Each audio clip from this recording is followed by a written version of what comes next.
Pasok na tayo sa bahay. Ayan, mabilis lang. Kasi matagal pa magluto eh. Nagugutom na ang bida sa sa galing sa higaan. Bubusog sa sandali guys yung pintuan. Ibaba ko muna rito sa yan guys, may mga rito pala, mga pinagganuan na TV sa medyo may kalat dito sa carpet. Nilagay ko muna dito sa harapan kasi pag minsan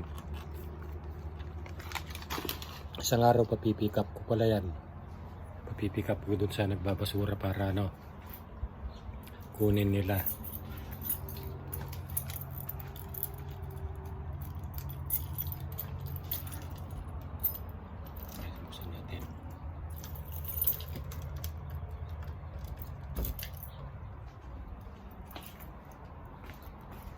Ito guys, dito ako may ako dito, mga pag nakapahinga na, may exercise ako rito para hindi tayo manghina. Kailangan talaga alagaan ng katawan. Kailangan guys alagaan ng katawan dito para para laging healthy.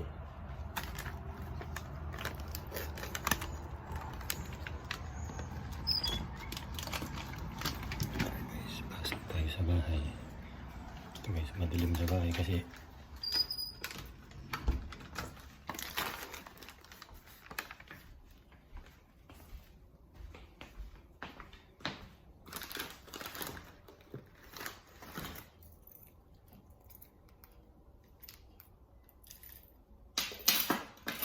ayan guys, ako dito sa bahay.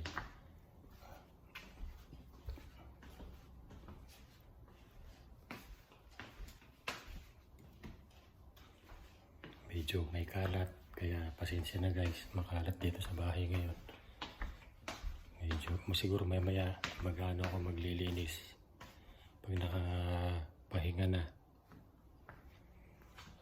Sana guys suportahan yung channel ko. Tulad nga sabi ko, pag may mag-comment lang kayo kung may gusto kayong papasyalan dito, papasyalan ko para tapos may video ko, may share ko sa inyo. Magandang umaga pala guys at maraming salamat sa panonood. Hanggang sa muli sa susunod na video. Maraming salamat. God bless po.